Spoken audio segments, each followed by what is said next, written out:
네, 시청자 여러분 안녕하십니까. 8월 27일 오늘 최장군 최재현의 정치본색 시작하겠습니다. 오늘도 많은 분들을 모셨습니다. 일단 한 분 한 분씩 소개해드리고 본격적인 이야기 나눠보겠습니다. 백이성 역사학자 모셨습니다. 안녕하십니까. 네. 반갑습니다. 박수 우리 한꺼번에 칠까봐요. 아, 예, 많아가지고. 예. 네, 그리고 정상근 기자님 모셨고요. 네. 조성은 작가님 모셨습니다. 안녕하세요. 반갑습니다. 네.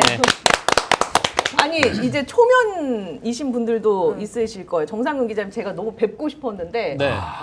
이제야 뵙게 됩니다. 모두 처음 뵙니다, 저는. 네. 처음 네. 뵙지만 오늘 어색한 분위기 속에서도 화기애애하게 근데 많이 뵌 재밌게. 것 같아요, 여러 네. 곳에서. 내적 친밀감은 이미 내적 충분하다. 친밀감. 서로 서로. 저 사람. 그런 거 있었던 것 같아요. 네. 연예인. 네. 예, 심각하게 말고 좀 재미있게 해보겠습니다. 그렇습니다. 재미있는 소식이라고 하긴 좀 그렇고 아주 박수 칠 만한 소식입니다. 네. 일단 이재명 대통령 속보가 떴는데 필라델피아 공항에서 출발을 했습니다. 3박 6일 방일, 방미, 대장정을 마무리하고 돌아오는 비행기에 지금 탑승을 하고 계십니다. 일단 여기에서 이 성과 우리가 박수 한번 치고 넘어갈 것 같아요. 네. 정말 고생하셨습니다. 네, 정말 이 짧은 일정에 이 네. 많은 결과물을 들고 올 거라고는 아마 이 반신반의했을 거예요. 특히나 또 중간에 삐끗했던 그런 지점들이 있어가지고 트럼프의 SNS 때문에. 그렇죠. 예, 그런 이야기 어제도 나누긴 했지만 오늘은 약간 이 각도에서 들여다보겠습니다. 이재명 대통령이 그 현지 시간으로 26일에 한화 필리조선소에 필리조선소에서 열린 다목적선 스테이트 오브 마린 명명식에 참석했습니다. 일단 이 소식 정상 기자님 좀 전해주실까요? 네, 이 미국을 방문 중인 이재명 대통령이 말씀하신 대로 이 필라델피아에 있는 한화 필리조선소를 방문을 했고요. 이 미국 해양청이 발주한 배의 명명식에 참석을 했습니다.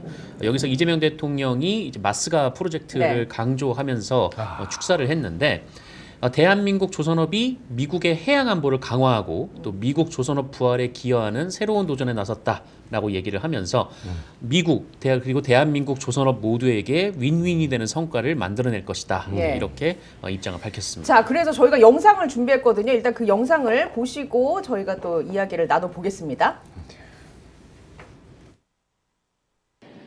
이곳 필리조선소를 통해 72년 역사의 한미 동맹은 안보 동맹, 경제 동맹, 기술 동맹이 합쳐진 미래형 포괄적 전략 동맹의 새 장을 열게 될 것입니다. 저는 지금 이재명 대통령이 말씀하시는 부분 중에 딱 와닿았던 부분이 뭐냐면 우리나라 필리조선소를 통해서 한미 동맹이 경제, 안보, 기술 동맹이 합쳐진 미래형 포괄적 전략 동맹을 새롭게 만들겠다. 새 장을 열게 될 것이다. 이 부분이 가장 눈에 들어왔었거든요. 사실 미국과 우리나라의 관계는 정말 긴밀하지 않습니까? 말 그대로. 네. 일단 역사학자가 보시기에 과거서부터 쭉 이 동맹 관계가 있었지 않습니까? 네, 네, 그렇습니다. 이 동맹 관계에 어떻게 이재명 대통령이 명명한 이 단어에 대해서 평가를 해주신다면? 네, 우선 뭐 1953년도에 예. 10월 1일 날 우리나라가 한미 상호 방위 조약을 맺었죠.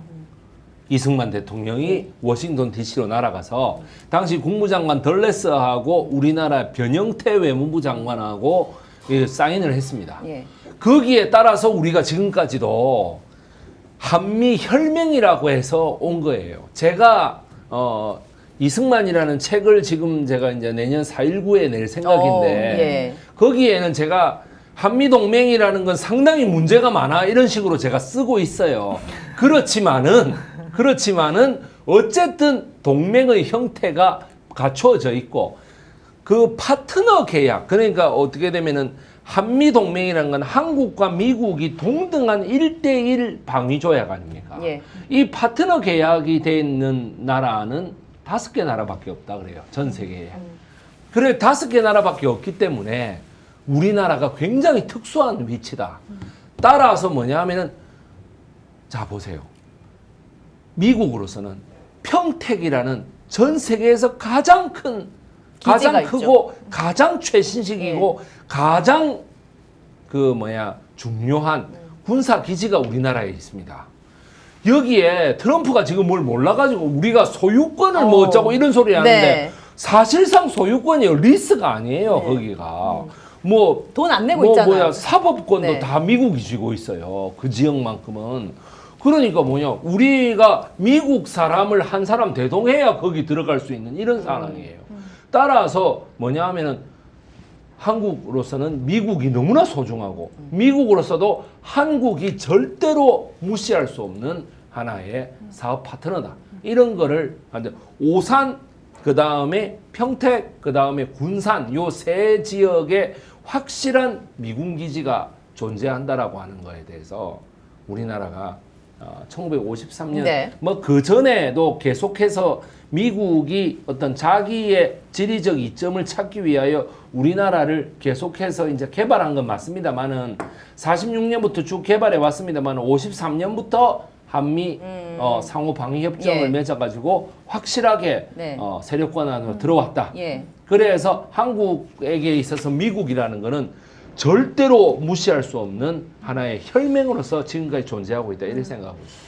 그리고 제가 조금 이번 이재명 대통령의 미국 순방은 굉장히 또 외교사적으로 되게 의미가 큰 것 같습니다. 어떤 부분이냐면 사실 전 지금 이재명 대통령의 이 오늘까지 그 미국 순방과 이제 외교의 전략은 문재인 대통령 때 사실 수립이 돼서 지금 꽃을 피우고 있다 이런 생각이 들거든요. 또 하나 이번 그 이재명 대통령의 가장 중요한 것은 키워드로 따지면 자부심이다. 대한민국의 자부심을 미국의 그 심장부에서 이야기를 네. 하고 있다라는 거고 두 번째는 이번에 한미 그 비즈니스 라운드 테이블 거기에서 뭐 젠슨 황, 뭐 지금 예. 거기 시총이 뭐 삼성 네네. 우리나라 기업뿐만 아니라 전 세계에 특히나 이제 뭐 최첨단 기업의 주도되는 이제 대표들까지 이제 다 모여가지고 이렇게 그 대통령 연설을 했는데 저 거기 한국인 줄 알았잖아요.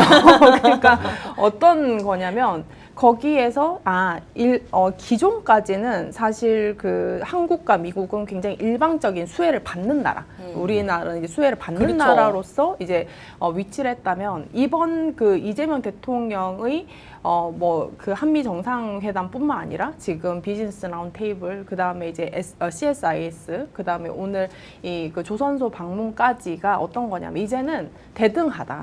그리고 우리의 기술이 네. 너네의 그 마가 프로젝트의 가장 중요한 요소다. 그 너네의 꿈을 실현시킬 때는 반드시 우리가 필요할 것이다. 라는 그런 것들을 이제 굉장히 강조를 맞습니다. 하고 있고요. 그렇기 때문에 저는 이번 그 트럼프에게 약간 플러팅 했다. 그러니까 약간 아첨을 네. 했다라고 하지만 이게 누가 아첨했다고 합니까? 이제 몇몇 외신들도 그렇고 우리나라도 전환길 씨. 아니 뭐 그런 식으로 얘기를 하면서 어떤 피스메이커와 페이스메이커라는 이 두 단어를 되게 약간 좀 폄하를 하는데요. 그게 아니라 사실 지금 트럼프 입장에서 가장 필요한 명분을 이재명 대통령이 굉장히 외교 전략적으로 네네. 수립을 해줬다. 예. 어떤 부분이냐면 지금 사실 그 이재명 대통령이 판단을 하셨을 거예요. 이제 왜냐하면 그들이 원하는 게 뭔가. 그러면은 기술적인 거, 산업적인 거 예. 대한민국이 충분히 갖추고 있다라는 것은 사실 가기 전부터 굉장히 자신 있게 국민들에게 설명을 하셨고요. 그 다음에 정치적이고 어떤 세계 국제 질서 안에서 우리가 그 트럼프에게 줄 수 있는 네네. 게 뭘까라고 했을 때는 사실 지금 지금 관세 전쟁 때문에 가려져 있지만 국내에서는 전 세계적으로 군사적인 긴장이 굉장히 높아지고 있어요. 이제 대만의 양안 전쟁도 그렇고 이번에 이제 팔레스타인과 가자 지구에서의 이스라엘 학살도 그렇고 그다음에 동남아시아 지역도 그렇고 러시아 우크라이나 등등등 지금 사실 그거를 전쟁광처럼 이제 네. 만들어 놨거든요. 근데 이번에 그 이재명 대통령이 한미 그 회담에서 당신은 그러니까 피스키퍼, 그러니까 당신은 평화를 지키는 사람이 아니라 넌 메이커로서도 지금 the only 역할, 그러니까 왜 이렇게 영어를 많이 쓰는 거예요, 그러니까, 지금? 아니 그 원문을 딱 보면 네. 당신은 지금 피스 메이커로서 굉장히 성과를 보이고 있고. 네. 남북 관계에서도 당신은 이제 그 피스메이커를 해줄 수 있다. 우리는 페이스메이커를 하겠다라는 이런 것들을 하면서 사실 기존의 그 전쟁광이고 미치광이고 약간 그 삥 뚫어들어 다니고 뭐 이런 이미지가 됐는데 훨씬 더 유연한 그렇죠. 모습과 예. 그리고 이제 전통적인 미국의 역할을 그러니까 피스메이커를 하겠다는 그거를 둘 다 세워줬어요. 이미지 메이킹을 잘 해줬죠. 그러니까요. 이재명 그렇기 대통령이. 때문에 저는 네. 이번에 사실 그 트럼프 입장에서도 이재명 대통령의 어떤 그 여러 가지들이 굉장히 중요하게 이제 필요했고 또 하나 저는 지금 이제 말이 너무 길어집니다. 네, 예. 그까지 하겠습니다. 네, 예. 일단. 아니 근데 그 한화 필립 네. 조선소 있죠? 미국이 여기에서 그러니까 도널드 트럼프 대통령도 정상회담 끝나고 이런 입장 밝혔지 않았습니까? 정상회담에서 앞으로 한국에서 선박을 구매하겠다. 이거 우리나라한테도 도움이 되는 거잖아요. 이거 계획 같은 것도 나온 거 있지 않습니까? 뉴스 기사에서 정상근 기자님 계획이요? 몇 네. 척을 사겠다 하라는 그런- 뭐 일단 뭐 우리나라의 선박 그 수주 그 건조 능력이 뭐 세계 2위이고 이제 미국 같은 경우에는 0.1%로 굉장히 좀 축소되어 있는 상황이기 때문에 이제 미국에서는 지금 당장 그 중국에 비해서 선박 건조 능력이 워낙 떨어지다 보니까 이 선박 건조가 굉장히 좀 필요해진 상황이고 그래서 우리나라의 좀 기술력을 빌려와서 거기서 조선소에서 직접적으로 생산하겠다라고 하는 게 이제 트럼프 대통령의 얘기였지 않습니까? 이제 네. 그 지점을 우리나라에서 잘 건드려서 뭐 마스가라는 네이밍도 굉장히 예. 잘 해준 그런 상황이었던 거고 여기에 이제 트럼프 대통령이 당장 이 조선소를 열어서 거기서 건조를 시작한다고 해서 바로 건조 능력이 생산되는 게 아니기 때문에 그 기간까지 그러니까 미국에서 충분히 건조 능력이 올라올 때까지 네. 선박을 또 가져와서 이제 본인들이 운영할 게 필요한 거고 네. 그 선박을 한국과의 파트너십이 있으니까 우리나라 선박으로 그러니까 구입을 하겠다라고 얘기를 하는 것이어서 그 어쨌든 우리나라 국익에 도움이 되는 거잖아요. 그 점에서 보면은 우리나라 예. 기업들도 그 미국에 이제 더 선박을 수출할 수 예. 있는 그런 계기는 된 거죠. 그래서 제가 지금 현지 목소리를 들었습니다. 현지의 목소리. 예. 글로벌 실시간으로. 글로벌한 분위기가 며칠 지나지도 않았는데. 분위기가 어땠나, 네. 필리조 선수 분위기가 어땠나 들었더니 깜짝 놀랄 정도다. 아. 정상회담 이후로 이제 이재명 대통령이 여기를 방문을 하셨는데 의전 경호가 상상 초월이었다고 합니다. 네, 그래서 분위기가 일단 너무 좋았고 이제 두 번째로 말씀드릴 수 있는 것은 그러니까 기사로 나온 것보다 분위기가 훨씬 좋았다. 그리고 네. 이제 두 번째는 말씀하신 것처럼 이제 트럼프 대통령이 한국을 약간 파트너십의 느낌으로 1950년대요? 예, 네. 53년에부터 네. 시작된 그런 느낌의 복원인지는 모르겠으나 예. 그때랑은 좀 달라질 수 있겠죠. 다르죠. 한국의 위상이 예. 달라졌으니까. 네. 근데 좀 한국이란 파트너가 믿고 신뢰할 수 있고 같이 갈 수 있겠다라는 생각을 한 것 같아요. 예. 이게 중요한 게 그 지금 이쪽 지역이 스윙보트 지역 아닙니까? 이제 중간 맞습니다. 선거를 필라델피아. 남겨두고 예. 있고 그렇지 않습니까? 네, 필라델피아 네, 지역이 예, 그러니까 트럼프로서는 전략적 요충지나 다름없는 거예요. 펜실베니아 주죠. 예. 여기가. 예. 가보셨습니까? 아니요, 안 가봤어요. 뭐, 굉장히 잘하는 것 펜실베니아 같은 느낌이 필라델피아에서 있었어요. 오늘 잭슨 가보신 분 없죠? 네. 예, 저도 안 가봤는데. 네. 근데 이제 저 같은 경우에는 이번 그 시찰을 하신 게 참 이번 필리델피아 네. 그 주지사랑 같이 이렇게 네. 그 조선소를 했었거든요. 근데 참 그 조선소 인수를 작년 그 말에 했습니다. 12월에 12월에. 네. 했는데 이제 우리나라가 참 그 제가 비즈니스 라운드 테이블과 이제 오늘 그 인수하는 그 장면을 보니까 우리나라가 그 조선소, 미국 조선소를 인수를 하는구나. 우리나라 그러니까요. 기업이. 그리고 또 그 어제 이제 그 많은 기업인들과 미국 상무장관 앞에서 우리가 해주겠다, 사주겠다 이러면서 네.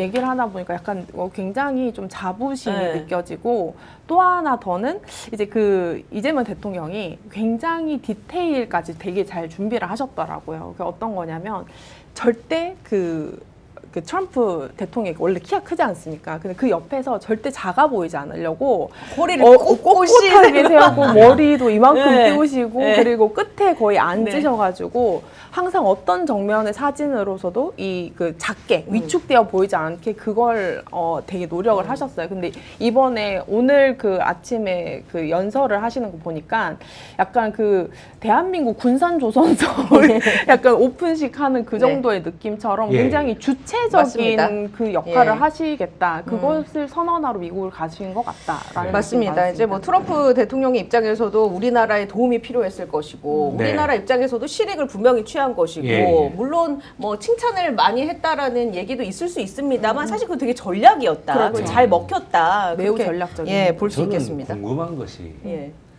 그 일정들이 있잖아요. 네. 3박 6일 동안 일본 갔다가 도쿄에 있다가 뭐 워싱턴 네. 갔다가 다시 필라델피아 피로 회복을 어떻게 합니까? 그러니까 진짜 타이트하고 아니 이건 빡센 일정이죠. 철인 3종 경기야 거의. 그래서 그 탑승기에서 한 기자가 질문했어요. 이 체력 관리 어떻게 하시냐? 이거 피로 회복을 어떻게 하냐? 이재명 대통령의 대답이 네. 뭐였는지 아십니까? 네. 나는 내가 해보고 싶었던 일을 하는 거기 때문에 네. 피로를 느낄 틈이 없다. 아. 그러니까 그 약간 게임 같은 거 밤새도록 해도 어. 안 피곤한 것처럼 그 참. 본인이 가장 즐겁고 네. 그런 것이 이제 그 어떤 대통령의 직무 수행인 예. 것 같아요. 근데 제가 굉장히 충격적인 것은 기자님들 정말 고생하셨겠다라는 생각을 하는 것이 정상훈 기자 왜 안 따라왔습니까? 저요? 네. 자리가 없다고. 저 경기에. 갑자기 아이고, 피곤해 참. 보이시는데. 네. 그 피곤해 보이시네. 거기는 따라갈 생각이 없습니다. 1박 3일 일정까지는 봤어도 예. 저는 대통령이 3박 6일 아니 진짜. 어떤 그 뭐 회사에서 네. 해외 출장을 보는데 3박 6일 그렇죠. 하면은 이거 약간 과도한 한다고. 노동이라고 비판받을 네. 수도 그렇게 있어요. 아, 미국에 이건 네. 워싱턴에 도착하고 이제 그 대통령이 내리신 이후에 이제 그 타고 있던 분들이 쭉 네. 내리시는데 네. 참모진의 얼굴이 거의 네. 안기령 대변인은 자면서 내리더라고요. 그냥 아이고, 네, 참. 혹시 탑승했던 기자분들 예. 얘기를 들으신 건 혹시 있을까요? 뭐. 아직 뭐 도착을 안 해가지고 제가 얘기를 듣지 아직. 못했는데 아. 저번 그 미국에 갔을 때 있잖아요. 그때 예. 아마 그 무슨 일정이었지? 이제 이재명 대통령이 처음으로 이제 해외에 갔던 데도 G7. 미국이었는데 아, 캐나다. 네, G7 캐나다. 예, 예. 그때 이제 기자들이 굉장히 피곤한 일정이었다고 아. 좀 힘들어했다는 얘기는 들었어요. 아주 네. 예, 예. 그래서 이번에는 이제 기자님들의 어떤 그 체력 내지는 예. 이런 걸 감안하여 앞으로는 좀 일정 짜는데 고려하겠다라고 얘기는 하신 것 같은데 예. 그게 실현이 될지는 그래서 모르겠습니다. 저는 네. 그렇게 배려를 해서 아마 다음 일정은 3박 5일이지 않을까 그런 느낌이 들더라고요. 아, 안 그럴 진짜 겁니다. 이거? 저번 G7 때도 똑같은 말을 했었거든요. 그래요? 아, 그때나 지금이나 네. 타이트한 건 마찬가지군요. 아유, 예. 힘듭니다. 다음번에는 우리 정상규 기자님도 꼭 한번 같이 가셔가지고 예. 뒷이야기도 좀 듣고 오시고. 아, 제가요? 네. 장기간 비행은 쉽지 않습니다. 힘드실 것 같은데. 알겠습니다. 자, 그럼 이제 그 마스카 프로젝트에 이어서 요번에도 그게 눈길을 끌었잖아요. 강훈식 비서실장이 보통은 국내에 머무는데 급파가 됐다. 예, 예. 근데 이 의문이 풀렸습니다. 어떤 내용입니까? 굉장히 급하게 출국을 했기 때문에 뭔가 회담이 이게 협상이 잘 안 되는 거 아니냐 좀 그런 얘기가 있었는데 강훈식 비서실장이 어제 이제 한국 프레스센터에 와서 기자들에게 설명을 예. 했다고 해요. 백악관의 수지 와일스 대통령 비서실장을 네. 만나기 위해 왔고 또 만나서 회담을 진행했다. 네. 회담이 이제 성공적으로 진행되기 위해서 이제 비서실장을 따로 만났다라고 이렇게 입장을 밝혔습니다. 예. 예. 그러니까 비서실장 대 비서실장으로 할 이야기를 좀 전달을 하겠다라는 네. 의도를 갖고 출발을 한 것인데 역사학자가 보는 이 트럼프의 SNS 사건 네. 그리고 우리나라의 대처 어떻게 네. 평가하십니까? 뭐 트럼프의 SNS 사건은 최종건 교수 연세대학교 외교부 차관이었죠. 의 말에 의하면 극우 세력끼리 미국과 한국의 극우 세력끼리가 통한다. 양극이 통한다. 따라서 한국의 기독교, 특히 그 극우 기독교 세력들이 계속해서 마가 세력들, 그 메이크 아메리카 예. 그레이트 어게인 세력들에게 계속해서 그 뭔가 민원을 집어넣었을 것이다. 그리고 순복음교회, 예, 이영훈 목사. 이영훈 목사 쪽이 한국의 기독교를 이렇게 압수수색을 한다. 이런 말을 계속해서 그 현지 인맥들을 동원해서 아마 집어넣었을 것이다. 그 중에 가장 그 추정되는 인물이 있다면서요. 그 예. 이영훈 목사를 통해서 예, 이영훈 목사를 통해서. 아니, 그 그 이영훈 미국 측에- 목사가 자기가 직접 당했으니까. 그래서 뭐야, 고든창이라든지 예. 이런 사람들이 옳거니 이거 좋다. 해가지고 잡아가지고 계속 트럼프에게 집어넣었어. 트럼프가. 예. 솔직히 말하면 지난 2월 달에 그 젤렌스키를 트럼프가 맞이했을 때 너 왜 양복 네. 안 입어? 이런 식의 어떤 뭐 무례한. 전환길 씨가 그랬잖아요. 야 임마 뭐 이랬다면서요. 그런 식의 어떤 외교 참사가 일어나기를 진정으로 바랬던 어떤 세력이 있다라는 소리를 듣고 예. 수전 와일스가 우려를 전달하니까 강훈식 실장이 직접 날아갔다. 저는 그렇게 보고 있습니다. 아니 저는 그 말씀해주신 부분 중에 미국과 한국의 극우 세력이 결탁했다라는 부분이 예. 좀 심각하게 보이는 게 예. 역사적으로 극우 세력이라고 하면 그 나라 민족주의 중심이지 않습니까? 예. 그런데 지금 미국과 한국의 극우 세력이 보이는 모습은 지극히 반민족주의적인 것 같아요. 나라에 전혀 도움이 되지 않고 아니, 그러니까요. 네, 뭐냐면은 매국주의입니다. 뭐 지들에 있어서 민족이라는 거는 자기밖에 없는 거예요. 우리들은 아니 그러니까 우리 지금 스픽스에서 얘기하고 있는 우리들은 모두 반민족 세력인 거예요. 아니 이게 이해가 안 돼. 우리는 그렇죠. 말 그대로 국민의 힘을 보고 우리가 솔직히 얘기하면 뭐 친일 매국노다 우리가 이래 얘기한다면은 우리를 보고는 저 뭐야 좌빨 세력들이라고 말이야. 저 종북 세력이라고 예. 북한으로 가라고 이렇게 얘기하는 거하고 똑같습니다. 네, 그렇습니다. 네. 예. 예, 뭐 제가 듣기로는 이제 강훈식 비서실장이 이제 급하게 미국으로 날아갔던 거는 이제 원래 이제 조현 외교부 장관 등이 이제 그 루비오 국무장관을 만나기 위해서 먼저 날아가지 않았었습니까? 근데 그 루비오 장관 측에서 굉장히 세게 요구를 했다라고 해요. 그래서 실제로 이 정상회담이 결렬을 낼 수 있다라는 분위기가 좀 흘렀다라고 저는 그게 하고, 어떤 요구일지가 너무 궁금해요. 아마 그 추정을 해보자면. 지금 이제 미국의 공화당에 지금 오늘 뭐 워싱턴 포스트 보도 보니까 예. 개파가 6개라고 하더라고요. 트럼프 행정부에도 굉장히 여러 가지 개파가 있고 네. 뭐 루비오와 베센트 막 이런 예. 각자가 지금 본인의 이제 향후 정치적 그 진로 모색을 위해서 각자가 튀고 싶어하는 그런 분이거든요. 예. 그래서 루비오가 우리나라의 협상 카운터파트로 들어왔는데 루비오 쪽에서 기존에 합의했던 관세 협의에 대해서 더 내놔라. 뭐 농산물도 개방하고 뭐 투자금 너네 네네. 이거 하기로 했는데 뭐 직접 투자를 하라. 뭐 이런 식으로 요구 사항이 점점 더 커지다 보니까 여기서 그치지 않고 루비오 장관이 이렇게 너네가 협조를 하지 않으면은 우리가 회담을 깰 수도 있다라고 얘기를 해서 그렇다면 대통령실에서 루비오 말고 다른 쪽 경로로 트럼프의 의중을 한번 보자라고 해서 골랐던 게 이제 수지 와일스 비서실장이었고 그래서 강훈식 비서실장이 급파를 해서 수지 비서실장과 같이 이제 얘기를 하면서 이제 일종의 안면을 튼 거죠. 예. 네. 근데 그 안면을 튼 이후에 트럼프 대통령이 이른바 좀 마가 세력에 의해서 뭔가를 들었는지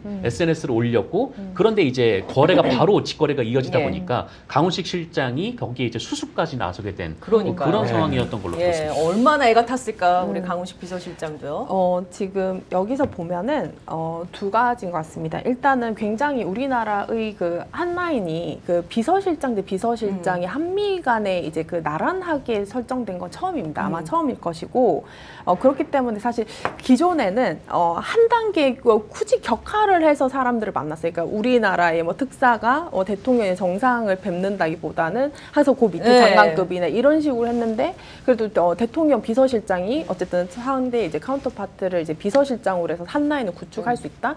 이것은 굉장히 이제 다양한 우리나라의 어떤 입장을 대변시킬 수 있다라는 것은 굉장히 큰 노력을 한 것 같고요. 두 번째는 제가 이제 고민을 해봤어요. 역사를 개인적으로 또 좋아하니까. 근데 우리나라 왜 이승만이 건국에 저렇게 집착을 할까라고 봤더니 이제 한국 기독교 세력들은 거의 성인으로 생각을 하더라고요. 이승만이 그때 기독교 국가를 못 만들어서 우리가 실패를 했다. 그래서 이승만이 건국절로 해야만 이제 그 기독교 세력이 이 나라의 근간이 되는 거예요. 약간 미국은 국교가 아닙니다만 예. 이제 굉장히 크리스찬 이잖아요. 네. 그 국가적인 게. 그러니까 약간 근본주의자들. 그렇죠. 예.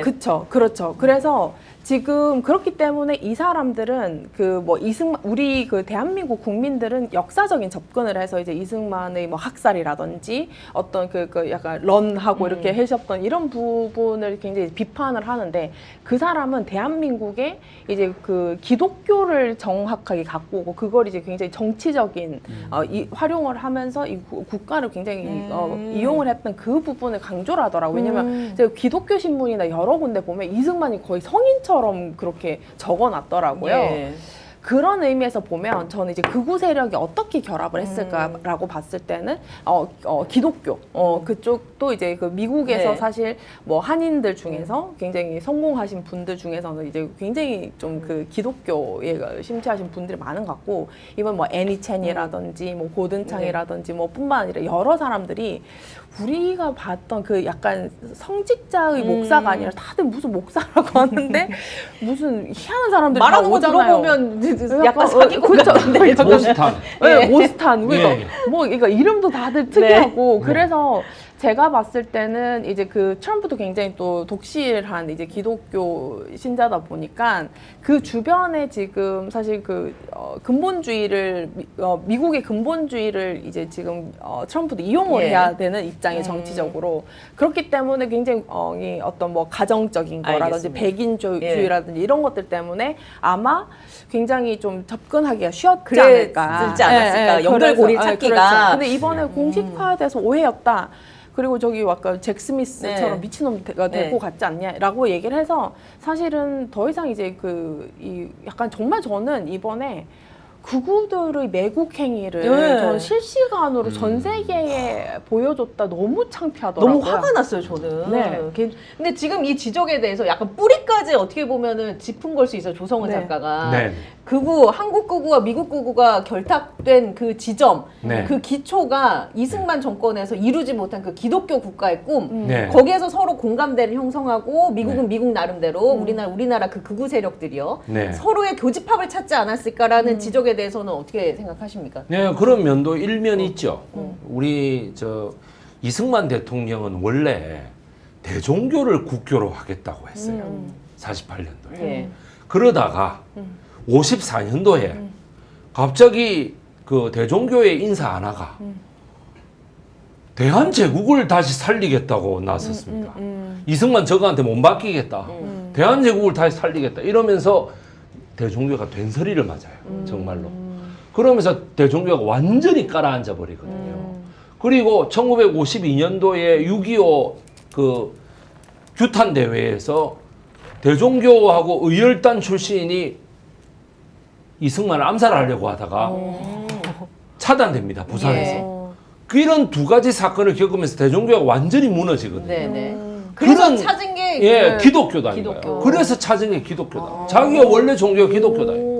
자, 잘 생각해 보십시오. 28 독립선언서에서 예. 분명히 대종교의 28 무호 독립선언서에서 분명히 대종교의 독립선언에 이름을 올린 이승만입니다.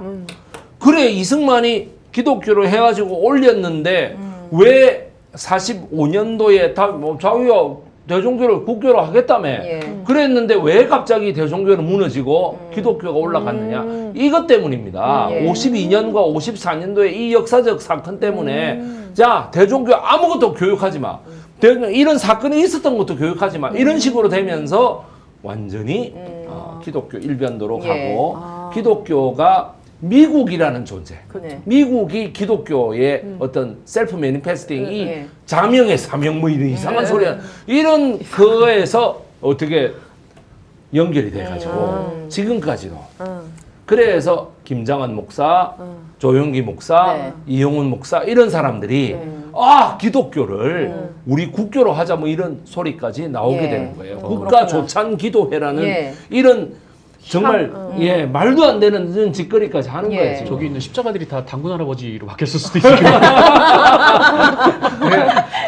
아니 뭐 꼭 그런 거는 아니었겠지만 어쨌든 간에 그런 기독교가 또 네네. 더욱더 사실이 많이 있었군요. 아 근데 예. 그 측면에서 보면 김건희는 뭐 일면 어떻게 얘기해야 될까? 대단하다 해야 될까? 왜냐하면 통일교, 불교, 기독교, 무속신앙까지 다 섭렵하려고 했던 자잖아요.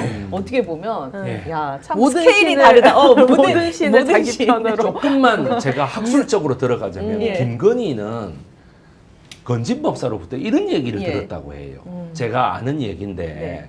건진법사로부터 김건희가 2015년, 16년 이때 이제 윤석열 검사가 그 댓글 사건으로 해서 이제 한직으로 돌 네네. 때에 이때가 기회다라는 소리를 하면서 이런 얘기를 들었어요. 미셸 푸꼬라는 그 철학자잖아요. 철학자가 예. 저기 말에 인문학의 고고학이라는 예. 이런 책을 냅니다. 고고학이라고 하는 게 지층을 파고 들어가는 거잖아요. 예. 지층을 파고 들어가면 뭐 당군 시대부터 이래 그 다음에 삼국 시대 뭐 이래 나오는 거 아니에요. 그렇죠. 말 그대로 사상을 만약에 땅이라고 파고 들어가면 기독교, 유교, 불교 밑에 이제 무속신앙이다 이거. 모든 건 무속신앙에서 기반돼 가지고 올라온다. 그게 건진 법사가 예. 김건희한테 예. 세뇌를 시킨 거예요? 건진 법사가 그거를 김건희한테 계속 세뇌를 시켰다고. 오. 그래서 어떻게 돼? 건진이 예. 김건희로부터 완전히 인정을 받고 네. 감동권도 받고. 예, 감동도 주고 몸과 마음을 치유해주고 예, 있잖아. 그래가지고 뭐야 건진 예. 그 밑에 건희 아. 이렇게 해가지고 이름도 만들었다고 제가 알고 있습니다. 아, 일단 예. 카더랍니까? 카더라지만은 뭐 정확합니다. 저 빨려 According to 들어갈 the someone's say. 예, 그렇습니다. 아, 예. 굉장히 설득력 있네요. 조성원 작가님이 네. 아까 네. 감동도 주고 관봉도 줬다고. 관봉권도 요정도 주고. 봐라. 많이 예, 얘기하죠. 그렇습니다. 이런 식으로 몸과 마음을 취했을 수 있다. 아, 가스라이팅 하면서. 예, 예. 아, 그래서. 이 트럼프 예. 귀에 이제 속삭였던 이른바 마가랑 그 통일교의 커넥션도 한번 좀 봐야 되는데 생각보다 좀 깊은 관계가 있더라고요. 어, 마가와 통일교. 네, 예. 그 트럼프 자체가 이제 트럼프 그 통일교 행사에 가서 뭐 네네. 직접 갔나 아니면 축전을 보냈나 축전 어쨌든 영상. 그때 그때 통일교 행사에 뭐 예. 이제 영상으로나마 참석한 바 있고 그 행사에 트럼프뿐만 아니라 뭐 폼페이오나 마이크 펜스 같은 공화당 거물들도 참석을 했었다라고 하고 그리고 이제 문선명 씨 아들 그러니까 문영진 씨가 세운 그 통일교의 분파가 예. 미국에 있는데 아, 총숭배하는 네, 거. 소총을 숭배하는 예, 총을 예. 숭배한다고요? 네, 소총 라이터를 숭배를 어, 했었는데 네. 그 뭐지 그 결혼식에 그 소총 들고 이제 사진 찍더라고요. 어. 네. 그때 그 스탑 더 스틸 그 의회 폭동 네. 있었잖아요 네. 미국에서 그때 이제 그 문영진 씨도 거기에 참가를 했었다라고 스탑 더 하더라고요. 스틸 할 때. 네, 그 마가 세력의 일원 중에 하나였던 것 같아요. 이 문영진 씨도. 아이고, 네. 네, 참 아니 그러면 기독교만이 또 저기는 각오한다, 아닌 게 각오한다. 또 통일교랑도 이렇게 접점 있고 저는 그 이슬람은 오늘 안 나옵니까? 이번 그 이재명 대통령의 순방도 정말 대단하다. 그때 저는 정말 이재명 대통령이 저렇게 자신감 있는 것은 기업과 국민과 이게 자부심 자체가 됐기 때문에 대통령이 저렇게 자신감 있게 나가서 할 수 있는 거거든요.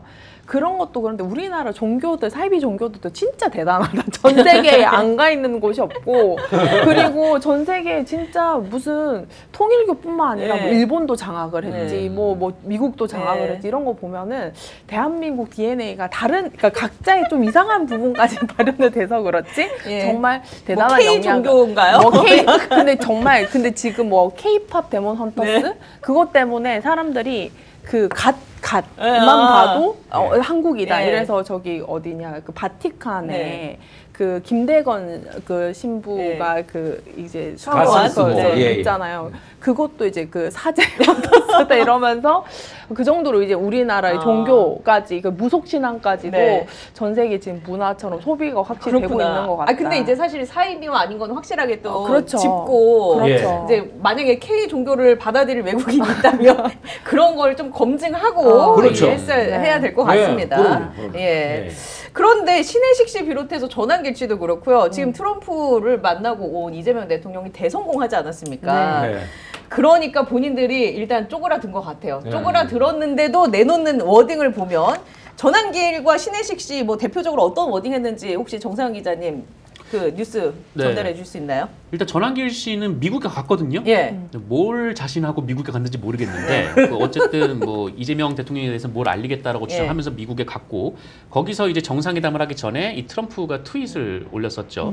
그때 뭐 이재명 대통령이 국빈 대접도 못 받고 미국이 인정하지 않는다 이렇게 주장을 했다가 정상회담을 한 이후에 이제 방송을 하더니 트럼프가 SNS에 저렇게 글을 올려놓고 왜 얼머부리지? 하고 이제 본인도 의문을 네. 본인도 네, 아. 제기를 하더라고요. 예. 뭐 신혜식 씨도 비슷한 얘기를 했던 것 같고. 신혜식 씨는 이런 얘기를 했네요. 트럼프가 결국 장사꾼 기질을 보이면서 이재명과 꼭 손을 잡았습니다. 네. 그리고 이제 그 이른바 이제 보수 커뮤니티에서도 예. 뭐 난리가 났는데 뭐 트럼프의 대화하는 방식이 좀 어설프다라면서 저거 AI 아니냐 뭐 이런 진짜요? 예, 사람도 야. 있었고 트럼프도 뭐 이제 친중 좌파 아니냐 좀 예. 이렇게 얘기를 하는 사람들도 있었고 그랬답니다. 정말 진짜 뭐 이걸 코멘트 해야 됩니까? 아니, 사태에 근데 대해서. 저는- 뭐 중국에 같이 가자 했다고. 네. 아이고. 아니 근데 기존에 그 트럼프 같은 경우에 계속 중국에 굉장히 실리적인 것을 취하겠다는 입장이었어요. 근데 네. 저는 이번에 그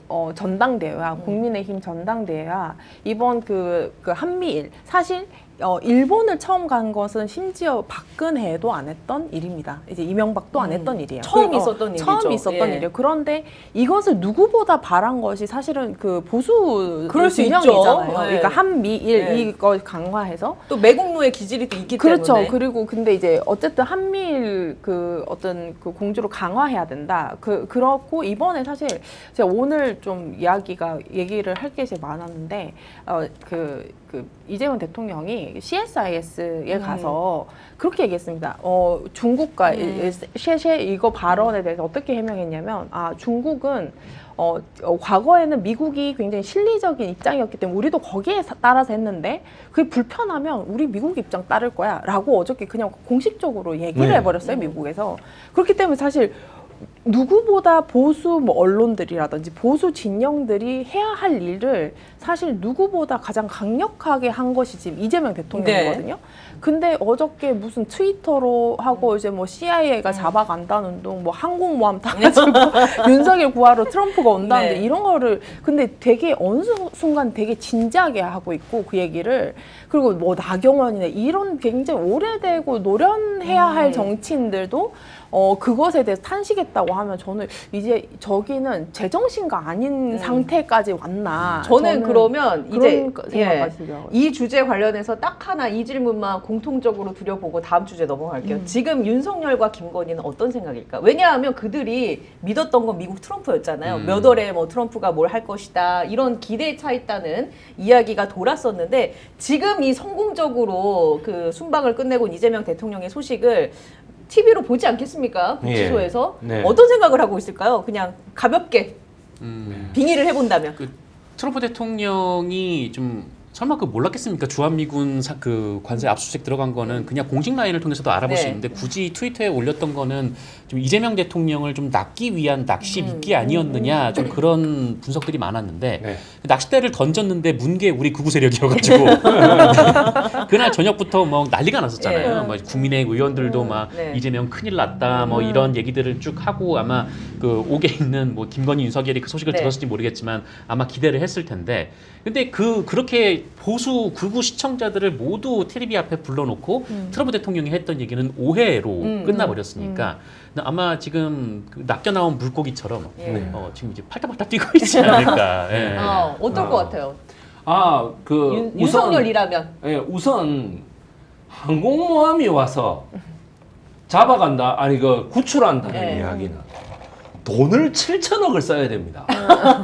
트럼프 입장에서는 절대 있을 수 없는 일입니다. 아니 다른 나라의 합법적 재판을 통해 가지고 잡아 들어간 사람을 자기 돈 5만 원 쓰는 것도 아까워 가지고 아니 내가 왜 돈을 써야 돼 이러고 있는 사람이 7천억을 써가지고 칼 빈슨호를 해가지고 구출한다고요? 아니 그 돈을 김건희랑 그 예. 윤석열에게 청구를 한다고 생각할 수 있지 않았을까요? 아니 일단 쓰잖아요. 예, 일단 7천억이 선물, 어떻게 뭐 1년 안에 상환되는 것도 아니고 그러니까 정말 이해할 수 없는 마가들 아니 이 윤어게인들의 네. 뇌구조다. 정말 이해.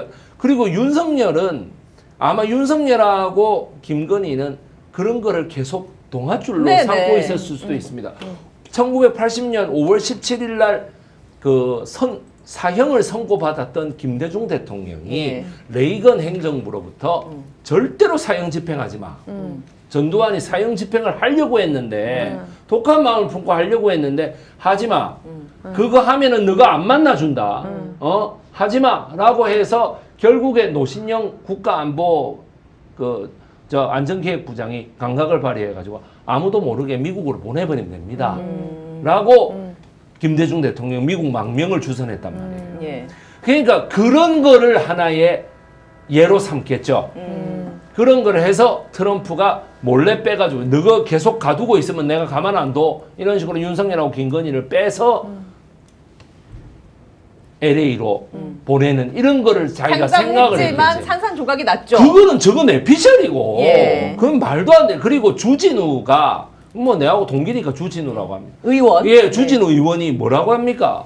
뭐 미국 통인 한덕수를 내일 그 체포하려고 하니까 구속하려고 하니까 트럼프가 나서가지고 이 이재명을 미리 공격하는 거 아니냐 뭐 이런 식으로.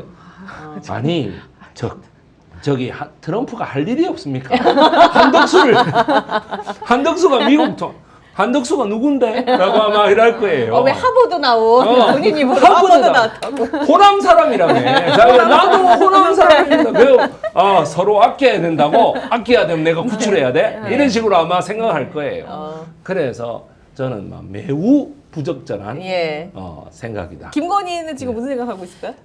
제 생각에는 김건희 씨 같은 경우에는 오히려 다 계속 또 머리 굴릴 것이고 윤석열 아무 생각이 없을 것 같다. 그리고 사실 그냥 이제 오해였다로 끝난 게 아니라 조롱이 덧붙여졌잖아요. 그 사람 이상한 사람 아니냐, 잭 스미스 얘기를 하면서 그 사람 데리고 간 것처럼 이상한 사람 아니냐라고 했기 때문에 사실 그러니까 사실 트럼프는 되게 스트롱맨을 좋아해요. 되게 강력한 사람, 승리자를 좋아하지 저렇게 감옥 가가지고 빤스 입고 이렇게 테러하는 그런 사람을 선호하지 않습니다. 그러니까 루저에 같겠죠. 그렇죠, 루저 같죠. 그러니까 그 사람은 입장에서는. 사실 요즘에 우리는 약간 트럼프에서 윤석열 냄새가 나는데 이런 생각을 하고 있지만 트럼프는 저런 루저와 나는 달라 이렇게 하고 싶은 거죠. 그렇기 때문에 이번에 이재명 대통령 막 칭찬도 하고 뭐 되게 그레이트맨이다 하고 막 이렇게 스마트하고 막 똑똑하고 위대하고 우리랑 멀리 보자 위로 가자 뭐 이렇게 얘기를 했는 거 보면은 사실 가장 좌절하고 있는 것은 김건희고 약간 망상이 있잖아요. 이 윤석열 씨는. 그래서 약간 이번에 페이크고 또 자기 고하로는 진짜 트럼프는 있을 것이다. 뭐 이런 생각하지 않겠나. 아무튼 희한한 사람들입니다. 모스탄한테 편지 쓰는 거 보세요. 얼마나 기대를 하고 있어요. 미국이 우리를 구해줄 거야. 이러면서. 또 이번에 모스탄 사건은 좀 로맨스 스캠 같아요. 본인이 와서 뭐 자기가 할 수 없는 얘기들을 하고 그 다음에 정작 좀 뭔가 자기가 좀 위험해진 상황이 되니까 들어오지 않고 있는 그런 것 같습니다. 로맨스 스캠. 적절한 비유였습니다. 정말 웃깁니다. 이제 권성동 의원이 오늘 오전 카메라 앞에 섰습니다. 권성동 의원 오늘 통일교 관련한 정치자금 의혹으로 피의자 소환이 됐는데 일단 어떤 소식입니까? 좀 브리핑을 해주시죠. 네, 오늘 김건희 특검의 권성동 의원이 피의자로 소환이 됐습니다. 2022년 1월 이 통일교 2인자였던 윤영호 전 본부장으로부터 1억 원, 그리고 같은 해 2월에서 3월 대선을 전후해서 한학자 통일교 총재에게 큰절을 한 뒤 금품이 든 것으로 추정된 쇼핑백을 2번 받아간 혐의. 그러니까 정치자금법 위반 혐의입니다. 관련돼서 오늘 소환에 응했는데 권성동 의원 이 특검 앞에서 기자들과 만나서 특검이 제기한 각종 의혹에 대해 저는 결백하다라고 얘기를 했고요. 특검이 지금 피의 사실을 공표하고 있고 본인의 명예를 훼손하고 있다라고 주장을 했습니다. 왜 이렇게 당당한 건지 오늘은 복면 안 쓰고 왔습니다. 멀쩡하게. 마스크를 딱 쓰고 그 다음에 복면을 이 양쪽에 딱 두르고 이래 왔어야 되는데. 일단 뭐 권성동 의원은 윤석열의 아주 측근으로 알려졌었고 당내에 깊숙하게 그 역할을 했던 사람인데 이 사안에 대해서 우리 조 작가님은 바라보는 시각이 좀 남다를까요? 어떻습니까? 할 얘기가 많을 것 같기도 하고. 저 같은 경우에는 이제 고발사주 사건 때 가장 첫 번째로 뭐 국정원 타령했던 것이 이제 권성동 씨였어요. 그래서 제가 가장 처음으로 윤석열, 뭐 김웅 외에 고발을 했던 게 이제 권성동 씨였거든요. 근데 제가 참 권성동이 뭐 통일교에서 큰 거 받았다 뭐 이런 거를 봤을 때 아니 참 잘 살지 그러냐 이런 생각을 했어요. 그러니까 나쁜 짓을 했던 사람이 또 그 안에서 생기는 바가지가 늘 새더라고요. 그래서 나쁜 짓 하는 사람이 계속 하더라고요. 그래서 이 사람이 참 이런 식으로 살아왔구나라고 생각했는데 제가 생각할 때는 사실 저는 순서가 이상민 다음에 한덕수가 이제 구속영장 청구가 아니라 저는 권성동이 바로 이제 구속영장 청구라고 생각을 했었어요, 사실은. 왜냐면 그때 통일교에서 금품 수수나 네네. 여러 가지가 이제 굉장히 많은 보도가 나왔지 않습니까? 근데 이제 이번에 오늘 이제 특검에서 출석을 하고 나면은 아마 오늘 그 종료하자마자 조사를 종료하자마자 바로 예. 영장 청구를 하지 않겠나?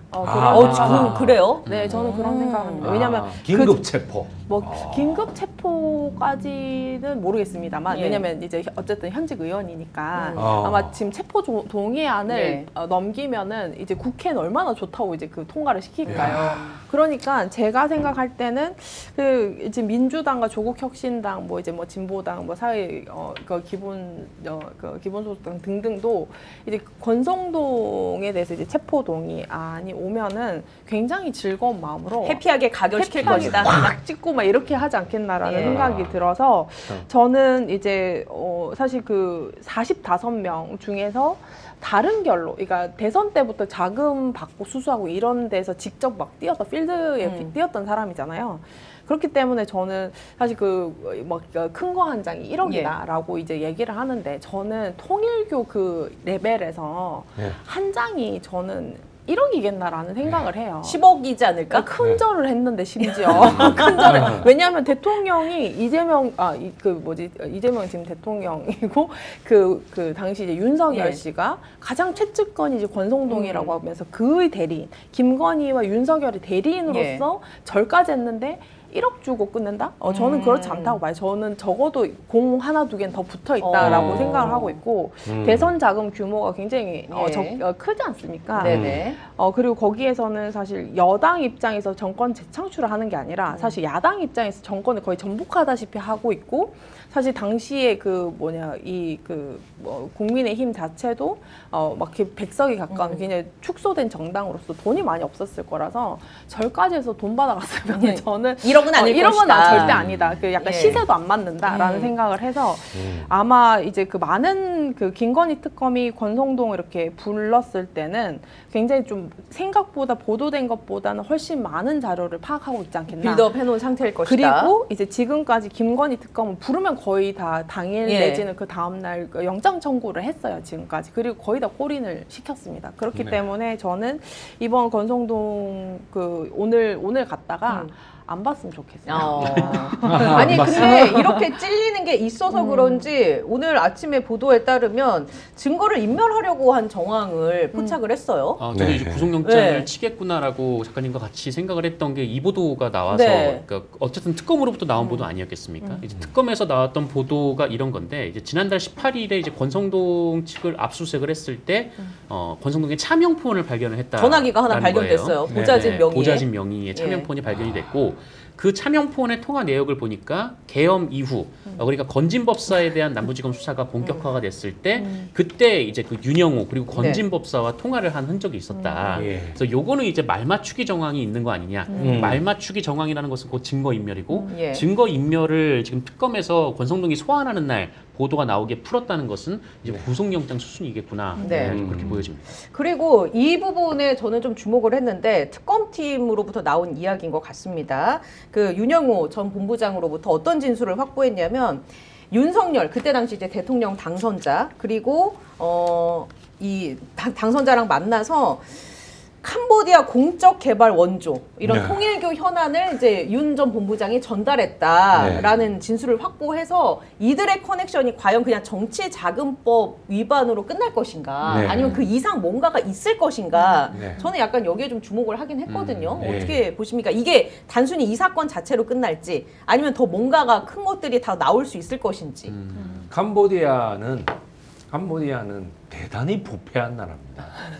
제가 태국 방콕에서 예. 국제학교 선생을 3년을 했기 때문에 오. 예, 그 옆나라인 캄보디아에 대해서 너무 잘 압니다. 예. 이거는 너무나 부패하고 그 국경지대에 가보면 전부 카지노예요. 그 부패한 나라에서 카지노를 땡겨가지고 어마어마한 부를 예. 그 외국인들을 전부 다 태국에 오는 외국인들을 카지노로 유인하고 있어요. 그래가지고 현금을 다 해가지고 현금의 50%는 훈센이 먹는 이런 예. 주의입니다. 그래서 그 훈센이 막강한 자금력을 바탕으로 해가지고 30년을 지금 저가 아들한테까지 다 권력을 줘가지고 하고 있는 이런 상황입니다. 따라서 전 세계에서 가장 부패한 정권이 캄보디아 훈센 정권이에요. 그 캄보디아 훈센 정권을 김건희가 골랐겠죠. 예. 전 세계에서 가장 부패해서 국제 정세 절대로 제일 절대로 바빴다니까요. 그 달러를 예. 줘도 안 통하는 거. 그러니까 특검이 가도 네네. 잡아낼 수 없는 곳. 이런 식으로 해서 한 번 가면은 완전히 거기 톤레사 호수라고 해서 세계에서 예. 제일 큰 저수지가 있는데 거기에 풍덩 빠져가지고 아예 뭐 그 돈이 오고 가지 못하게끔 이렇게 만들어 버렸을 거라고. 따라가지고 이게 뭐냐면은 캄보디아는 전 세계에서 몇 안 되는 미얀마하고 똑같은 네네. 데가 있는데 뭐냐면 자기 나라 화폐를 저거 나라 국민도 싫어해요. 예. 저거 나라 국민도 싫어해요. 이 리엘이라는 화폐인데 이것도 싫어해요. 왜 그러냐면 너무 등락폭이 늘쭉날쭉하니까 싫어하고 달러만 좋아합니다. 그러니까요. 그래 이거에 차가 나는 거예요. 미얀마는 전쟁이 나고 있잖아요. 내전이 나고 있으니까 캄보디아를 선정했을 거예요. 했을 것이다. 예, 달러로 예. 그대 묻어버리자. 그러니까요. 예. 돈을 이제 권성동 의원이 통일교로부터 받았는데 그 대가가 윤석열 그때 당시 전 대통령과 이 윤 전 본부장을 만나는 것의 대가로 줬을 가능성이 있다고 특검은 당연합니다. 보고 있고 예. 그렇다면 윤 전 본부장의 요청사항이 있었을 거 아닙니까? 예. 그 중에 하나가 이 캄보디아 ODA 건이 아니겠는가라고 그렇습니다. 추정을 할 수 있고 예. 그렇게 되면 권성동은 과연 이 모든 의제에 대해서 알고 있었을까? 알고 본인이 알고 있다면 특검에 가서 불 것인가? 음. 이 부분도 이제 저는 좀 관전 포인트가 아닐까. 권성동이 분다면 어디까지 불 것인가? 예.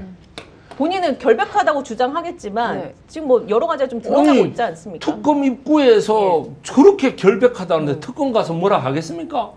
무조건 만약에 표정을 싹 바꾸고 한다면 그건 사람도 아니죠. 아마 특검도 임마 이게 와가지고 무조건 거부하고 예. 부인할 거야. 네. 건진법사처럼. 그렇게 할 거를 다 알고 지금 부른 거예요. 예. 알겠습니다. 저는 이제 그 지금 권성동 씨가 김건희 특검에서는 아무 얘기를 안 할 것 같아요. 근데 이렇게 부르고 뭐 구속영장 청구라고 저는 내란 특검도 부르지 않겠나라는 예. 생각을 하거든요. 네. 내란 특검 가서는 불 것 같아요. 그건 왜 그러죠? 내란 특검에서 분다고 보는 이유는? 왜냐면은 사실 이거는 김건희 사건 같은 경우는 사실 부패 범죄이고 그쵸. 자기는 셔틀만 했다. 이때는 자기 약간 빠져나갈 구멍도 분명히 생각을 할 겁니다. 왜냐면 예전에 무슨 인사를 뭐 취업 비리 뭐 이런 것들 했을 그렇죠. 때도 뭐 공무원 무죄를 합격은 권성동 그거 뭐 있었잖아요. 그렇죠. 그런 것처럼 자신의 어떤 부패 범죄에 대해서는 사실 자기가 어떤 대처도 좀 해놨을 것이고 뭐 직접 수익이 좀 없다라는 이런 부분들을 이제 해서 저는 플랜 B는 좀 만들어놨기 때문에 저는 뭐 이제 뭐 진술 거부라든지 여러 가지를 예. 했을 텐데 내란 특검은 다른 차원의 문제 아닙니까? 이제 그 하는 그 순간부터는 그냥 내란범이 되는 예. 거예요. 그래서 저는 제가 만약에 그 특검이면은 네. 일단 부패 범죄를 잡아놓고 예. 다음은 어디서 부느냐 이제 내란 특검에서 그 일로 좀 와봐라 해가지고 저는 얼만큼 왜냐면 계엄 직후에 뭐 윤영호 뭐 건진법사 등등 이렇게 막 전화를 했다면은 예. 윤석열과도 통화를 하거나 혹은 뭐 또 차명폰으로 얘기를 하거나 뭐 이렇게 하지 않았을까 왜냐면 그 당시에 또 비대위원장 뭐 예. 이런 것도 직후에 맡았지 않습니까? 그래서 저는 사실 그러니까 지금 쉐이드맨 완전 이렇게 가려진 지금 한덕수 뭐 이렇게 내각이 중심으로 이제 내란 예. 공범을 보고 있는데 거기에 분명히 중요한 역할을 했을 것이 권성동이기도 할 거거든요. 그래서 일단은 부패 범죄로 잡아가고 그 다음에 부는 것은 내란 특검에서 약간 좀 예. 이렇게 하면은 좀 불지 않겠나 그런 생각합니다. 그리고 저는 반드시 권성동이 이 국민의힘의 의원들을 이제 구속하는 첫 번째 계기가 됐으면 좋겠어요. 첫 번째 시도가 일바로 네. 권성동 네. 의원을. 1등이면 네. 무조건 권성동이어야죠. 예. 네. 개인적인 전 개인적으로. 개인적인 감정이 개인적인 있습니다. 감정 네, 때문에. 네. 저는 이분이 그동안 정말 많은 것을 나쁘게 했거든요. 예. 그렇기 때문에 근데 제가 그 참 계엄까지 보고 난 이후에 이제 하면은 진짜 그 고발 사주의 그 범죄자들이 계엄까지 저질렀구나를 이제 되게 뼈저리게 느껴서 뭐 고발 사주 사건으로 바로 이제 그 수사를 하지 못하지만 어쨌든 뭐 꽁대 예, 예. 이야기라고 이걸로라도 좀 응징이 됐으면 하는 그래요. 아, 예, 국민의힘에서 내란에 연루됐다고 의심받는 현직 뭐, 의원. 예, 네. 현직 의원 한 45명 정도 네, 그쵸. 되고 있는 상황인데 이 상황에서 이제 장동혁이 당대표가 당선이 됐습니다. 네. 예, 뭐 45명 중에 1명. 네. 장동혁 이제 당대표라고 불러야겠네요. 네, 당대표가 어떤 됐습니다. 얘기를 남겼습니까? 네, 어제 뭐 굉장히 이제 근소한 차이로 김문수 네. 후보를 꺾고 당대표가 당선이 됐는데 그 이후로 뭐 JTBC와 SBS랑 인터뷰를 했어요. 근데 처음에 이제 그 취임한 후, 그러니까 당선된 후의 일성은 나의 당선은 이제 보수 유튜버 덕분이다. 뭐 이런 말을 하기도 했고 예. 윤석열의 이제 면회를 갈 것이다. 뭐 이런 얘기를 그러니까 그 강성 지지층의 입맛에 맞는 얘기를 하긴 했는데 예. 그 이후로 이제 JTBC와 SBS와 통화를 할 때는 뭐 이른바 친한 축출론 여기에 대해서는 내가 누구라고 한 바 없다라고 좀 선을 그었고 예. 그리고 어쨌든 뭐 앞으로 이제 당 운영에 대해서는 뭐 과거가 아니라 미래가 더 중요하다라며 그 살짝 또 여지를 또 열어놓긴 했습니다. 네. 그래서 좀 더 지켜봐야 될 것 같아요. 제 개인적으로는 관심사는 일단 지명직 최고위원을 누구로 앉힐 것인가 아, 이게 예. 저의 관심사고 아. 장동혁 국민의힘 당대표가 내년 지방선거 이후에 어떻게 될 것인가 그 부분도 좀 궁금하긴 합니다. 일단 백이성 우리 역사학자님께서는 이 국민의힘의 네. 이 상황에 대해서 어떻게 네. 보고 계십니까? 마치 고종 황제가 나라가 망할 위기에 처해 있는데 무속 세력들에게 계속해서 조언을 듣고 독립할 생각을 전혀 안 하는 거죠. 진영군 고종이 직접 내려준 호칭입니다. 진실로 영험한 무당이다 이 말이에요. 진실로 영험한 무당이다 이 말이에요. 1882년에 이모군란이 일어나서 명성황후가 충주 장호원으로 도망갔는데 그때의 소개를 받고 영민 씨가 누가 소개해 줘가지고 받고 들어갔다는 거 아니에요. 그래가지고 진령군이라는 여잔지 남잔지도 모르겠고 막 오만 때만 이상한 글 해가지고 했던 사람이 딱 50일만 있으면 당신이 돌아갑니다. 라고 말해가지고 50일 만에 진짜 돌아와요. 그래서 그때부터 진영군만이라면은 막 완전히 고종하고 명성황후가 뭐 시체를 보고 살아있다 해도 믿었다는 거. 그때부터 왜 50일 만에 딱 돌아온다고 막 찾기 때문에. 그래가지고 무려 11년 동안이나 온갖 우리나라의 국정을 다 쥐락펴락했던 사람이 진령군입니다. 고종 황제가 1892년부터 1895년까지 계속 해가지고 그렇게 믿어온 결과 금강산에 12,000봉이라는 것도 알게 되고 12,000봉에 쌀 한 섬하고 돈 10량씩 갖다 바치는 것도 해서 알게 되고 왜 순종 황제가 병약해가지고 그 병을 고치려면 어떻게 해야 되겠느냐 하니까 예. 진령군이 내놓은 방법이 금강산 12,000봉에 쌀 한 섬하고 돈 10량씩 갖다 바치면 됩니다. 이래가지고 그걸 다 갖다 바쳤단 말이에요. 그러니까는 그 돈은 바치고 나면 어떻게 다 쥐 먹는 거지 뭐. 자기 먹는 거지. 예. 그러니까는 나라가 폭삭 망했다 이 말이에요. 그거 다 세금이잖아요. 예, 다 세금이고 예. 그게 어디 지 돈이가. 그런데 고종 황제는 자기 돈이라고 하죠. 내 돈 갖고 내가 쓰는데 왜 그래? 야. 이 나라가 다 내 건데 이 말이거든. 무슨 말만 하면 막 우리 아버지가 아니라서 그래. 뭐 흥선대원군. 예, 우리 아버지가 아니라서 그래. 뭐 이런 식으로 얘기하고. 그러니까 국짐은 스스로 자정할 시간을 줬음에도 불구하고 또다시 그 윤 어게인 세력 이 전한길이라고 하는 말도 안 되는 정말 길거리 무당 같은 사람을 네. 데려와 가지고 여전히 쓴다면 나는 이 사람이 경북대 지리학과 나와가지고 이 역사 강사라는 거 하는 이 자체가 나는 쪽팔리는 사람이에요. 다들 개인적인 원한을 내가 원하는 영웅이고 이거 정말 어떻게 이 사람이 이렇게까지 아니 이 어깨를 흐리고 있어. 예, 어깨를 완전히 흐리고 있어요. 내가 역사 강사라고 하니까 보수적인 할배들 전환길 같은 놈이 그만 그러잖아요. 나 정말 참. 예. 난 역사학과 나온 사람이야. 이거 왜 이래? 나 국사학과 나왔다고.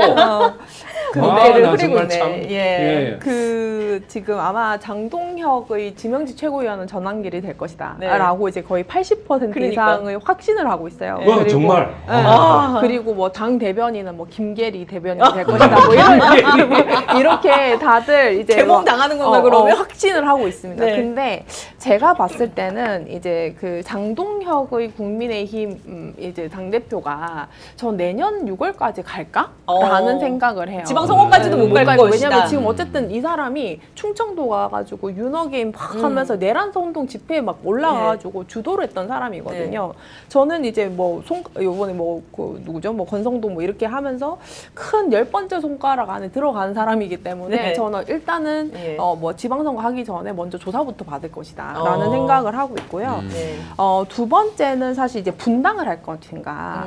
분당 왜냐면 저는 이번 그 한미 그 정상회담 과정에서 그 보수 정당이라고 표방했던 사람들이 드디어 그 정신이 나갔구나. 이게 그냥 망했다 차원이 아니라 망해도 망국이어도 나중에 나라를 되찾을 수 있잖아요. 근데 예. 정신이 나가면은 찾을 수가 없어요. 근데 제가 이번에 보면서 더 이상 사실 여의도 연구원은 굉장히 우리나라의 중요한 어떤 그 싱크탱크로서 네. 역할을 했고 거기에서 이제 갖고 있던 어떤 정책적이라든지 네네. 이제 뭐 이런 방향성이 이제 어느 정도 되게 중요했는데 정말 모든 정당으로서 정치적으로서 그 정책적으로서 기능이 완전히 망가졌구나. 더 이상 이제 되돌릴 수 없다. 환원될 수가 없다라는 것을 좀 느꼈고 이번에 그 결선에 올라간 것이 사실 저는 김문수와 조경태가 되리라고 생각했는데 루키 같은 그 전환기의 등장으로 사실 김문수와 그 지금 누구죠? 이 그 장동혁이 올라갔어요. 그러니까 이 두 사람의 합이 거의 한 70% 이상인 당이 돼버렸습니다. 네네. 이 당은. 그러니까 그 반대 쪽에서 어떤 니즈가 있어야지. 저도 이제 그 뭐 국민의당 예. 최고위원을 하고 이렇게 그 3당을 해봤거든요. 네. 3당을 네. 했을 때는 사실 니즈가 있어야 되고 두 번째는 그 어떤 그 뭐지 그 총선이나 어떤 선거에서 이길 자신이 있어야 되는데 당장 총선 선거도 아닐 뿐더러 지금 어떠냐면 이 니즈가 없어요. 왜냐면 이 사람들 다 정신이 이상한 사람인 걸 이제 모두 알았죠. 미국도 알았잖아요. 그렇기 때문에 내부 동력이 네. 정상적으로 나오지 그렇죠. 않는다. 왜냐하면은 거기에 예. 한동훈이 리더십이 없어요. 그리고 한동훈의 리더십은 사실 굉장히 우연한 겁니다. 이제 조경태 예. 의원이든 이런 사람들이 전부 다 이제 한동훈이 그나마 그 위치에 있기 때문에 그 역할을 하는 것이지 예. 오래 교감을 했거나 사실 뭐 이제 한동훈 씨가 뭐 의원도 아니고요. 그렇기 예. 때문에 이 사람의 정치적 힘은 사실은 종료가 됐다라고 봐서 저는 신당을 차릴 그 어떤 그 동력이 없다. 그래서 저는 분당이 사실상 어렵다. 분당이 가능하면 사실 살아날 가능성이 있는데 분당이 어렵기 때문에 분당마저도 어렵다. 지금. 그리고 또 만약 분당을 하지 않으려면 뭐 개혁신당이나 이런데 이제 뭐 예. 가서 이제 합류를 하거나 네. 해서 이제 그렇게 좀 넓혀는 그 방향이 이제 플랜 B가 되어야 되는데 어제 보니까 이준석 대표가 장동혁이 된 것이 막 쇄신을 한다고 이렇게 막 되게 높이 평가를 하더라고요. 합칠 생각이 있나 본데. 저는 그 예. 굉장히 놀랐거든요. 예. 그래서 저는 김문수가 그래도 정통이지라는 생각을 했는데 정통. 왜냐면은 그 왜 젊은 약간 이상한 사람이 더 위험해요. 약간 오히려 좀 오래된 분이잖아요. 그런 부분은 오래 정치를 했기 때문에 그나마 좀 어떤 그 룰이라는 게 있는데 장동혁 이번 초선이면서 완전 그렇죠. 어떻게 이상한 사람들하고 예. 가고 막 경험한 정치 경험이 막 내란 선동하고 이런 것밖에 없지 않습니까? 근데 그 사람이 당선이 됐는데 막 축하를 하면서 뭐 쇄신하고 김문수보다 낫다라는 취지로 이제 막 이준석이 그렇게 했어요. 그러니까 여기로 한동훈이 갈 수도 없어요. 그래서 저는 사실상 여기서 이제 대한민국 보수 정당이라고 했던 그 막 민정당부터 이렇게 내려왔던 네. 그게 여기서 종료가 되는구나. 빨리 정당 해산만이 예, 답이다. 그들을 맞습니다. 위해서도 답이다. 예. 이런 생각을 합니다. 본인들이 분당할 힘마저도 없으면 이 행정 절차로 해산시켜 줘야죠. 네, 역사에서 없애버려야 된다. 이렇게 어. 법적인 걸 위반했으니까 우리가 해산시켜 줄게라고. 그리고 2000 다 국고환수하고. 예. 2008년에 예. 2007년하고 2008년에 연속으로 대선에서 지고 또 총선에서 지고 했던 민주당 계열이 그때 이제 통합민주당 뭐 이런 민주통합당 이름이 막 엄청 자주 바뀌고 했던 세력이 이제 한 뭐 18% 이렇게까지 내려가면서 사실상 이제는 패족이 된 거 아니냐. 예. 많은 사람들이 그렇게 얘기했습니다.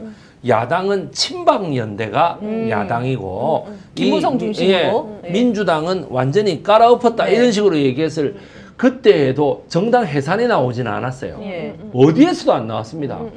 그래가지고 어느 날 갑자기 왜 그거는 노무현이라는 사람이 역사의식이 살아있었다는 거죠. 안 그렇습니까? 네.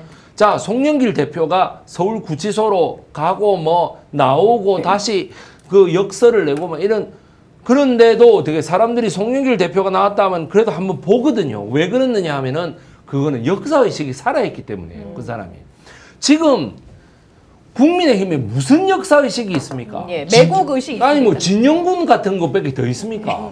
그리고 지금 저게 분당이 절대 안 되는 게 아까 우리 조성은 작가님께서는 리더십의 문제를 얘기하셨습니다. 저는 거기에 더해서 재산, 당의 재산이 예. 제가 보기에는 그 분당이 되면 저는 국고로 환수되는 그렇죠. 아니 뭐 분당이 되면 그걸 그대로 놔두고 나가야 돼요. 예. 한 분도 못 가지고 네, 나가요. 그러니까 버티기 싸움 할 것이다. 그러면, 너가 나가라. 예, 버티기 싸움 네가 나가라 이래 된단 네. 말이에요. 결국에 해산되면 그거 전부 다 국고로 환수되는데 닭 줬던 게 지붕 쳐다보는 게 되는데 예. 저는 그래서 분당이 안 될 거다라고 보고 있습니다. 왜냐하면은 개혁신당에 나가서 너무나 처절하게 실패했던 가난하잖아요. 거를 예. 다 알기 때문에 네, 알겠습니다. 반기문이 반드시 후보가 될 거다 해서 나갔는데 엉뚱하게 유승민이 후보가 되니까 다 자유한국당으로 다시 돌아왔다는 거죠. 그 어쨌든 국민의힘 앞으로도 계속 똥볼을 찰 확률이 매우 높기 때문에 저희가 또 간간히 소식을 전하도록 하고 그리고 여기서 네. 조금 강조된 하나는 그 윤석열의 당선 무효. 음. 이거는 사실 거의 확정적이에요. 왜냐면 예. 지금 수사를 하고 있거든요. 네. 수사를 하고 김건희 특검이나 여기에서 이제 허위사실 공표나 그렇죠. 이제 이런 것들이 사실 어느 정도 기소가 되고 이제 재판하면서 가시화될 때는 그때 또 레밍처럼 막 도망가는 사람들이 있을지언정 저는 어떤 그 정치적 동력 가지고 분당을 하고 그게 어떤 정치 세력으로 남아 있어서 국민적인 평가가 이제 받고 또 국민들이 정치 일변 대변하는 그런 사람들이 없다. 그래서 당선 무효시키고 그냥 정당 해산을 해버려야지 나라가 깔끔 맞습니다. 그게 제일 깔끔한 방법입니다. 치워버려야 된다라는 예, 생각합니다. 네. 알겠습니다. 시간이 너무 빨리 가서요. 이제 슬슬 마무리하겠습니다. 이제 세 분 보내드리기 전에 광고를 하나 안내를 해드리겠습니다. 포장 뜯기만 하면 바로 드실 수 있는 민어회입니다. 여기 옆에 여기 있나요? 예, 여기군요. 아니, 이쪽. 예, 제가 맛 봤는데요. 우리 그때 같이 맛 봤잖아요. 네. 맛있었죠? 너무 예, 맛있었어요. 너무 여러 맛있어요. 부위가 골고루 다 담겨 있습니다. 다음에 한번 제가 대표님한테 말씀드릴게요. 우리 네. 정 기자님. 그러니까요. 정 기자님 못 먹었어. 예, 저 지금 앵커님을 계속 봐야 되는데 지금 된장하고 민어하고 지금 예. 진짜 맛있어요. 그러니까요. 맛있어요. 담백하고 고급스러운 맛에 찰진 식감의 등살 있고요. 오독오독한 식감에 더욱 고소한 뱃살, 귀한 특수부위 불에 그리고 민어 껍질까지 맛보실 수 있습니다. 스픽스 공동 구매가로 거품 싹 빼고 경영푸드 민어의 최저가 24,000원에 보내드리겠습니다. 한 팩에 400g. 두세 분 드시기 딱 좋습니다. 공동 구매 기간 동안만 한정적인 가격으로 구매하실 수 있으니까 서둘러 주시고요.